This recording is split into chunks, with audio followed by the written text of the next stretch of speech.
Edgar Chagwa Lungu was a name many Zambians came to know very well. He was born a long time ago on November 11, 1956, in a town called Ndola. That's in Zambia, of course. Sadly, his journey ended on June 5, 2025. This happened in Pretoria, South Africa. He was 68 years old. Reports said he passed away after an operation. He had been getting special medical treatment there for an illness. His political party, the Patriotic Front, shared the sad news. His daughter, Tasila Lungu, also confirmed his passing. It's always a big moment when a former leader leaves us. Before he was president, Mr. Lungu was a student, just like many people. He studied law at the University of Zambia and got his degree in 1981. That's a big achievement. He didn't stop there. He also got some military training at a place called Miltes Army College in Kabwe. So he knew about laws, and he knew a bit about the military too. After university, he worked as a lawyer. He worked for a few companies including Andre Macia and Company Advocates. He also spent time at Barclays Bank and Zambia Consolidated Copper Mines. This was his life before the world of politics really called his name. Then politics did call. Mr. Lungu decided to jump in. In 2011, he was elected as a member of parliament. He represented the Patriotic Front Party, or PF. This was a big step. It meant people in his area trusted him to speak for them. Under President Michael Sata, who was the leader at the time, Mr. Lungu started to get important jobs. He was a deputy minister in the vice president's office. He also served as the Minister of Home Affairs. These roles gave him a lot of experience in how the government worked from the inside. He was learning the ropes, you could say. His rise continued. He became the Minister of Justice. That's a very serious job, dealing with all the laws of the country. He was also made the Minister of Defense. So he was in charge of the country's military and its legal system at different points. These are powerful positions. They showed that President Sata had a lot of trust in him. It also made him a very well-known figure in the PF party. He was building a strong foundation. Little did everyone know he was on a path that would lead him all the way to the highest office in Zambia. Life changed dramatically for Mr. Lungu and for Zambia when President Michael Sata passed away in October 2014. This was a sad and uncertain time. The country needed a new leader. The Patriotic Front Party chose Edgar Lungu as their candidate. This happened at a big meeting in Kabwe. Then came a special election in January 2015. It was a very close race. Mr. Lungu went up against Hakainde Hichilema, who was the main opposition leader. In the end, Mr. Lungu won, but not by a lot. He officially became the 6th president of Zambia on January 25, 2015. Just over a year later, Zambians went to the polls again. This was for a full presidential term in August 2016. And guess what? It was another close contest between Mr. Lungu and Mr. Hichilema. Politics can be like a recurring drama series sometimes. Mr. Lungu was declared the winner again. Mr. Hichilema didn't agree with the results. He took the case to the Constitutional Court, but the court said the election was fair and dismissed the case in September 2016.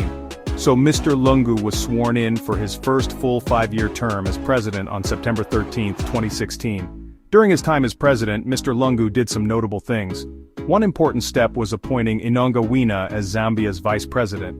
This was a big deal because she was the first woman to hold that job in Zambia. It sent a strong message about women in leadership. His government also said it wanted to diversify Zambia's economy. For a long time, Zambia has depended a lot on copper, like selling copper to make money. Mr. Lungu's team wanted to find other ways for the country to earn, which is a smart idea if you can make it work. He also focused on building things like roads and other infrastructure projects. This is something leaders often do, as it's visible and can help development. His administration talked about improving human security for Zambians. On the world stage, they aimed to make Zambia's international standing better. They worked on strengthening relationships with other countries. Mr. Lungu also introduced some unique initiatives.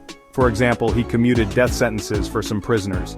He also established a national day of prayer, reflection, and fasting. These actions showed different sides of his leadership approach. Being president is never an easy job, and Mr. Lungu's time in office had its share of big problems. The Zambian economy really struggled under his leadership. The country went into a recession. That means the economy was shrinking, not growing. Prices for everyday things went up, which is called inflation. Finding a job became harder for many people. On top of all that, Zambia's debt grew very large. The country owed a lot of money to others. This was a huge worry for everyone, and became a major point of criticism against his government. These economic headaches were a constant feature. Mr. Lungu also faced a lot of criticism about how he governed.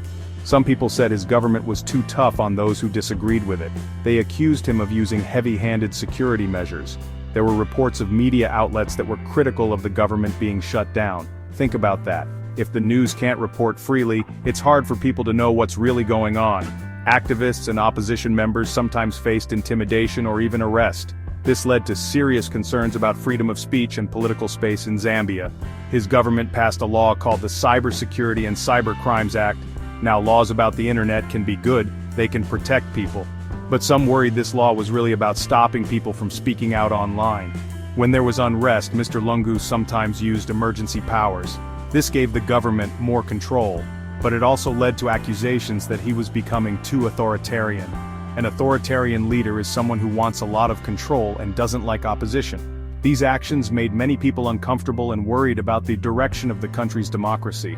There was one particular statement he made that really got people talking. He once said something like, "If I become a dictator for once, bear with me."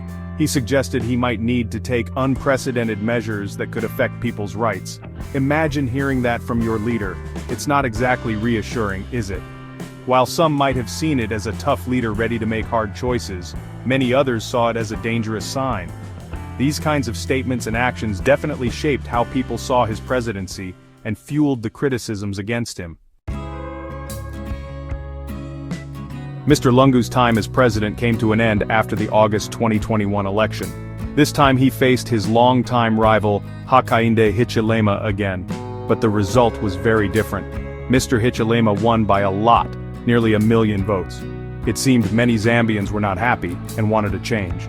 After this big defeat, Mr. Lungu announced he was retiring from politics. It looked like his political story was over.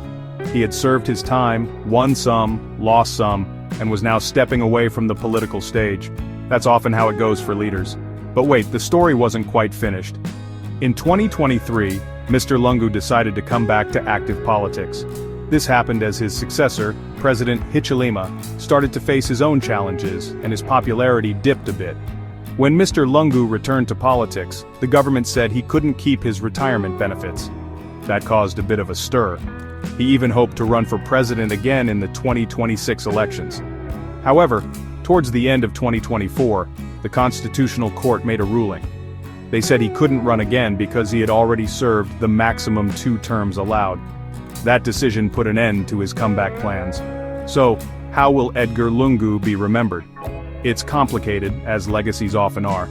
His presidency was definitely a period of bold moves, but also a lot of controversy. His supporters would say he was dedicated to Zambia. They would point to his efforts for development and stability. They might praise his infrastructure projects or his focus on national unity.